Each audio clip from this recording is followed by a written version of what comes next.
3 minutes to, Thank you, Mr. Chairman. to testify, and you're recognized. Thank you. I'm Scott Gray on behalf of the Saline County Republican Committee.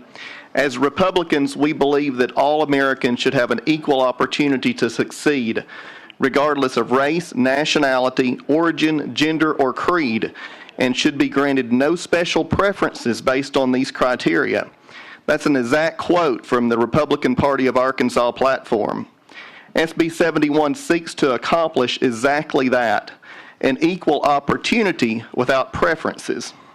Equality means each individual or group of people is given the same resources or opportunities. Equity allocates the resources and opportunities needed to reach an equal outcome. SB71 promotes equality while prohibiting equity-based preferential treatment, and that's consistent with our party platform.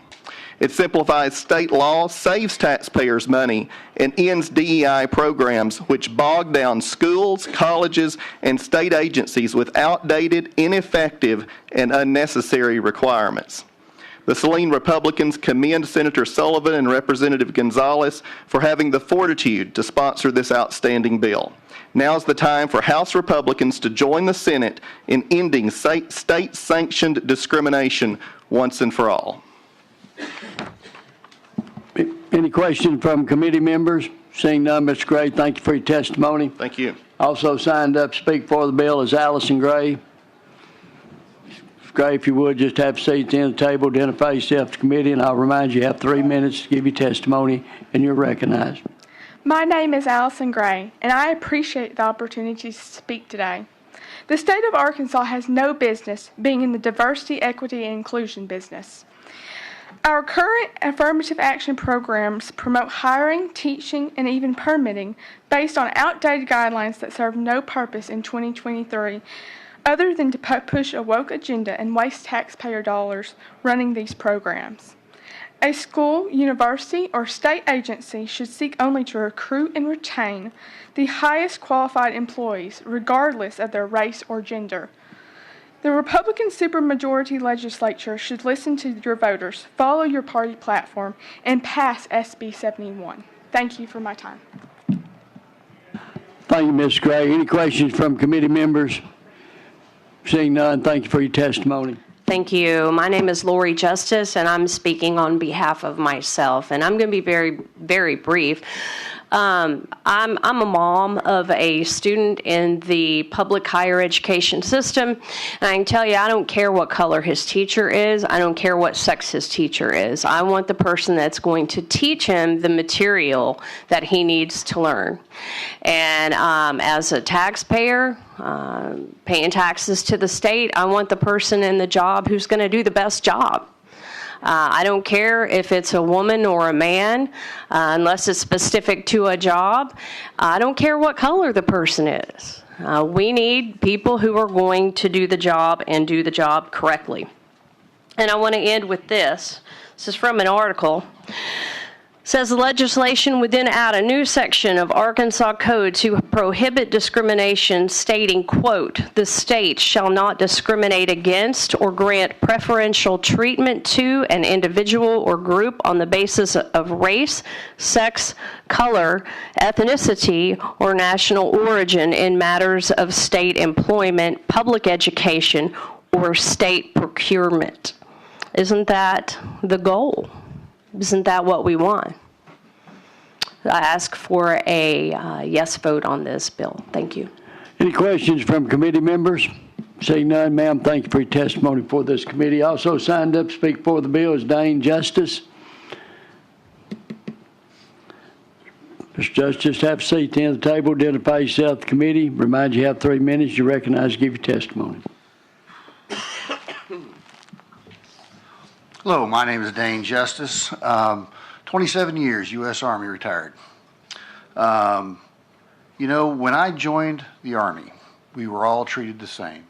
Every single one of us. I don't know if the guy on the left or right was black or white, doesn't matter. We all were issued the same stuff. We went to the same places, we did the same things. Okay? Everybody's performance was based, or everybody's promotions and whatnot was based on performance and merit. That's it. Color wasn't in there. Never has been, ethnicity, doesn't matter. And understand, my family, half my family's Filipino. I've got a bunch of Middle Eastern individuals from Iran. My sister married an Iranian.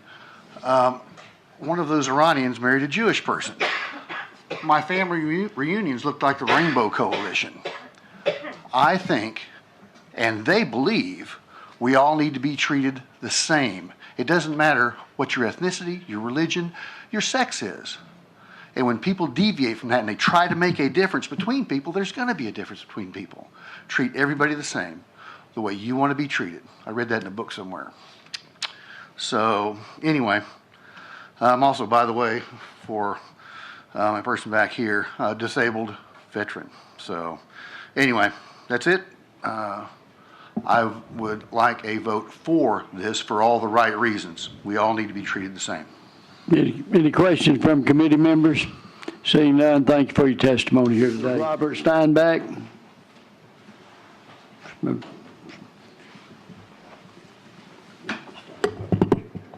that's Steinbirch. Buck, but that's okay. Buck, okay, Buck. You're recognized. Thank you, Mr. Chair. I'm a lawyer. I'm a law professor. I'm the chair of the Arkansas Committee to the United States Commission on Civil Rights, and I appear here in my individual capacity. I also teach students of all colors, all religions, some with no religion, men and women, members of the LGBTQ community. I taught junior high school students in Harlem. And it's time for us to look past race and to go to the constitutional principles that the Attorney General recognized this bill pursues. Studies aren't affected by this bill. Recruiting is not affected by this bill. Membership in organizations is not affected by this bill. Federal programs are not affected by this bill. This bill replaces quotas, set-asides, and preferences with merit and need. Merit and need. In hiring for one position at my employer, 5 of the 6 candidates were minorities. You can call it, you don't have to call it affirmative action if you don't want to. That's what it was. You can call it a banana. You can call it anything at all. It's quotas, set-asides, and preferences. It's 2023. It's time to put an end to believing that we can stop discrimination by discriminating. It's time to stop discriminating. You heard a number of comments from many folks who profit off of this system. They are involved in HR. You heard of the organization SHRM or ASHRM for the Arkansas-based one.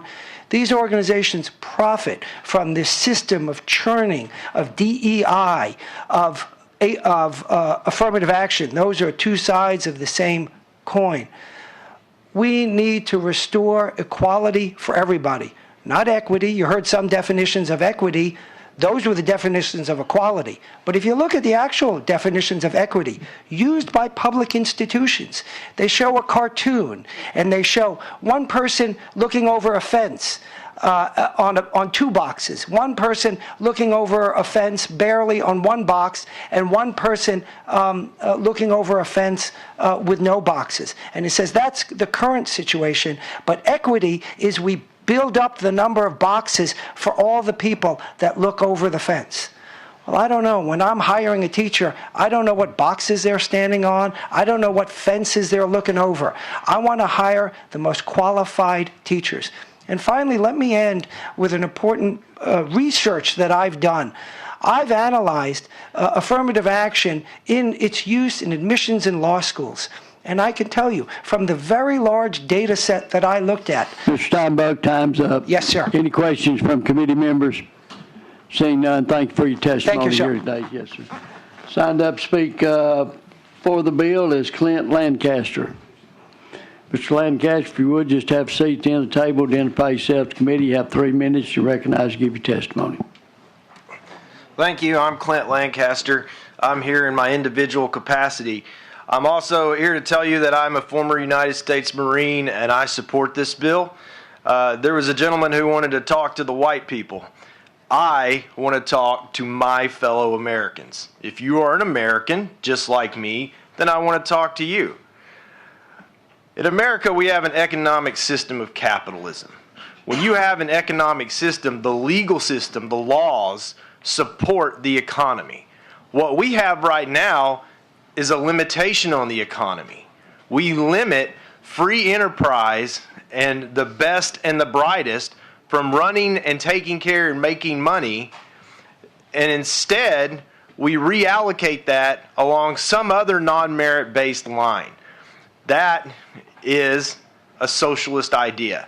This bill is one that restores the integrity of the capitalist system and creates our free economy that we're known for all over the world. I ask that you vote for this bill. Any questions from committee members? Seeing none, thank you for the testimony. Thank you for your service.